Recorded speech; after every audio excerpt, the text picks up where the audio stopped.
Hello, my name is Phil Earle and I'm recording this for you today because those wonderful, super and slightly misguided people at BookTrust have asked me to be their online writer in residence for the first 6 months of this year, which is, well, it's just a most brilliant thrill, really.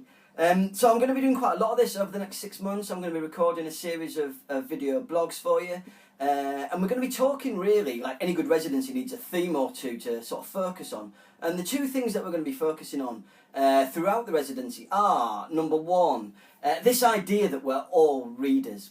It sounds ridiculous when you consider, now I've kind of written and had 8 books published, that I could class myself as a non-reader or a reluctant reader, but I still find reading a struggle.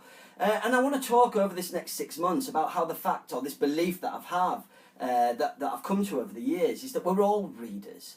But the difference is the way people talk about reading. Some people will try to say to you that, for example, this book, this novel, which is a magnificent book, it's a great read, people will say, this is what reading is.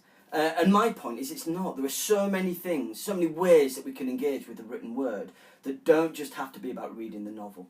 For example, the sorts of things that made a massive difference to me as I was growing up, the things that really allowed me to engage with literature of any kind, were things like this, were graphic novels. So over the next few months we're going to be talking about the fact that there's a book out there for every child, or even for every adult, that can introduce you to the joys of reading.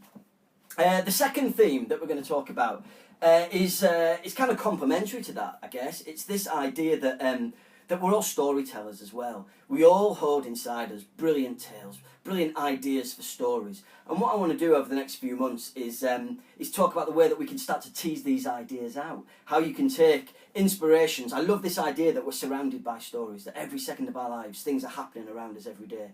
And all we have to do is spot them on the street, give them a twist and write them down. So we're going to be talking about ways that you can start to engage with writing as well. So the vlogs are going to take a series of different formats, I guess. I'm going to be talking to other authors, to illustrators, hopefully to comic book artists. I'm also going to be doing a Twitter chat in Feb, and I hope to top off the residency with a really big school event, which will focus on the two themes that we've already talked about. If you've got any questions as the residency goes on, please do come and find me online. You'll find me on Twitter at Phil Earle. It would be brilliant to chat to you as the month goes on. And thanks ever so much, BookTrust, for this opportunity. It's going to be a lot of fun and I'm looking forward to it. I'll speak to you soon. Cheers.